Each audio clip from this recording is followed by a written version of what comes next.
मैं गणेश जी को प्रणाम करता हूँ, शिव जी को प्रणाम करता हूँ, विष्णु भगवान को प्रणाम करता हूँ, ब्रह्मा जी को प्रणाम करता हूँ, सभी देवी देवताओं, यक्षों, पितरों सभी को प्रणाम करता हूँ। प्रहलाद, नारद, पराशर, पुंडरीक, व्यासाम्बरीश, शुक, शौनक, भीष्म, दाल्यभ्यान, रुक्मांगद, अर्जुन, विभीषण आदीन पुण्यानि मान परम भागवतान स्मरामि। शुरू करते हैं 67वां अध्याय, द्विविध का उद्धार। राजा परीक्षित ने पूछा, भगवान बलराम जी सर्वशक्तिमान एवं सृष्टि प्रलय की सीमा से परे अनंत हैं।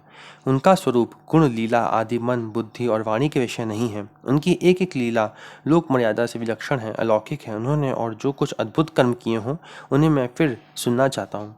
सुखदेव जी ने कहा, परीक्षित, द्विविध नाम का एक वानर था। वह भमासुर का सखा, सुग्रीव का मंत्री और मैंद का शक्तिशाली भाई था। जब उसने सुना कि श्री कृष्ण ने भमासुर को मार डाला, तब वह अपने मित्र की मित्रता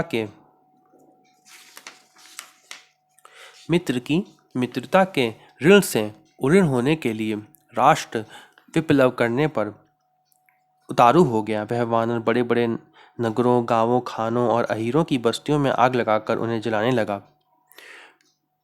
कभी कभी वह बड़े बड़े पहाड़ों को उखाड़कर उनसे प्रांत के प्रांत चकनाचूर कर देता, और विशेष करके ऐसा काम वह अनर्थ काठियावाड़ देश में ही करता था, क्योंकि उसके मित्र को मारने वाले भगवान श्री कृष्ण उसी देश में निवास करते थे। द्विविध वानर में 10,000 हाथियों का बल था। कभी कभी वह दुष्ट समुद्र में खड़ा हो जाता और हाथों से इतना जल उछालता कि समुद्र तट के देश डूब जाते। वह दुष्ट बड़े बड़े ऋषि मुनियों के आश्रमों की सुंदर सुंदर लता वनस्पतियों को तोड़ मरोड़ कर चौपट कर देता और उनके यज्ञ संबंधी अग्नि कुंडों में मलमूत्र डालकर अग्नियों को दूषित कर देता। जैसे भृंगी नाम का कीड़ा दूसरे कीड़ों को ले जाकर अपने बिल में बंद कर देता है, वैसे ही वह मदोन्मत्त वानर स्त्रियों और पुरुषों को ले जाकर पहाड़ियों की घाटियों तथा गुफाओं में डाल देता। फिर बाहर से बड़ी बड़ी चट्टानें रखकर उनका मुंह बंद कर देता। इस प्रकार वह देशवासियों का तो तिरस्कार करता ही कुलीन स्त्रियों को भी दूषित कर देता था। एक दिन वह दुष्ट सुललित संगीत सुनकर रैव तक पर्वत पर गया। वहां उसने देखा कि यदुवंश शिरोमणि बलराम जी सुंदर सुंदर युवतियों के झुंड में विराजमान हैं। उनका एक एक अंग अत्यंत सुंदर और दर्शनीय है, और वक्षस्थल पर कमलों की माला लटक रही है।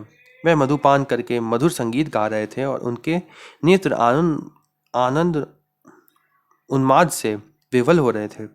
उनका शरीर इस प्रकार शोभायमान हो रहा था मानो कोई मदमत्त गजराज हो। वह दुष्ट वानर वृक्षों की शाखाओं पर चढ़ जाता और उन्हें झकझोर देता। कभी स्त्रियों के सामने आकर किलकारी भी मारने लगता। युवती स्त्रियां स्वभाव से ही चंचल और हास परिहास में रुचि रखने वाली होती हैं। बलराम जी की स्त्रियां उस वानर की डिठाई देखकर हंसने लगी। अब वह वानर भगवान बलराम जी के सामने ही उन स्त्रियों की अवहेलना करने लगा। वह उन्हें कभी अपनी गुदा दिखाता तो कभी भौहें मटकाता, फिर कभी कभी गरज तरज कर मुंह बनाता धुलकता। वीर शिरोमणि बलराम जी उसकी यह चेष्टा देखकर क्रोधित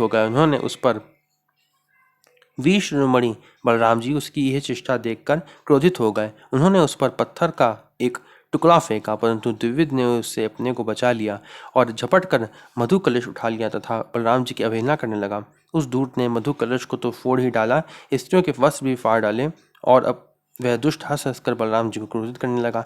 परीक्षित, जब इस प्रकार बलवान तथा मदोन्मत्त द्विविद बलराम जी को नीचा दिखाने के तथा उनका घोर तिरस्कार करने लगा, तब उन्होंने उसकी जिठाई देखकर और उसके द्वारा सताए हुए देशों की दुर्दशा पर विचार करके उस शत्रु को मार डालने की इच्छा से क्रोधपूर्वक अपना हल मूसल उठाया। द्विविद भी बड़ा बलवान था। उसने अपने ही एक ही हाथ से शाल का पेड़ उखाड़ लिया और बड़े वेग से दौड़कर बलराम जी के सिर पर उसे दे मारा। भगवान बलराम पर्वत की तरह अविचल खड़े रहे। उन्होंने अपने हाथ से उस वृक्ष को सिर पर गिरते गिरते पकड़ लिया और अपने सुनंद नामक मूसल से उस पर प्रहार किया। मूसल लगने से द्विविद का मस्तक फट गया और उससे खून की धारा बहने लगी।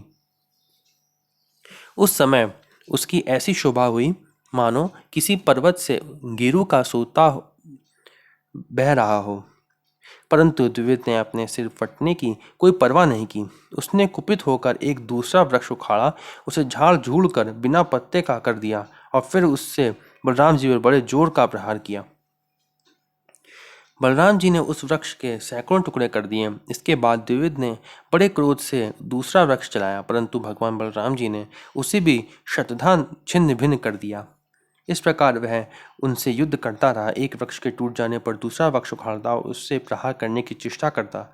इस तरह सब ओर से वृक्ष उखाड़ उखाड़ कर लड़ते लड़ते उसने सारे वन को ही वृक्षहीन कर दिया। वृक्ष न रहे तब द्विविद का क्रोध और भी बढ़ गया तथा वह बहुत चिढ़कर बलराम जी के ऊपर बड़ी बड़ी चट्टानों की वर्षा करने लगा। परंतु भगवान बलराम जी ने अपने मूसल से उन सभी चट्टानों को खेल खेल में ही चकनाचूर कर दिया और अंत में कपिराज द्विविद अपनी ताड़ के समान लंबी बाहों से घूंसा बांधकर बलराम जी की ओर झपटा और पास जाकर उसने उनकी छाती पर प्रहार किया।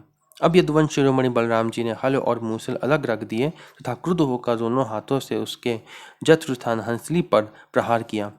इससे वह वानर खून उगलता हुआ धरती पर गिर पड़ा। परीक्षित, आंधी आने पर जैसे जल में डोंगी डगमगाने लगती है, वैसे ही उसके गिरने से बड़े बड़े वृक्षों और चोटियों के साथ सारा पर्वत हिल गया। आकाश में देवता लोग जय जय, सिद्ध लोग नमो नमः और बड़े बड़े ऋषि मुनि साधु साधु के नारे लगाने और बलराम जी पर फूलों की वर्षा करने लगे।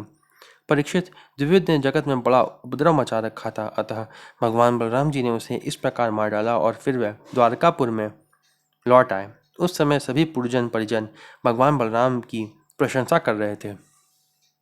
ये अध्याय यहीं पे समाप्त होता है। अगला अध्याय हम लोग पढ़ेंगे 38वां अध्याय, कौरवों पर बलराम जी का कोप और सांब का विवाह। ओम नमो भगवते वासुदेवाय।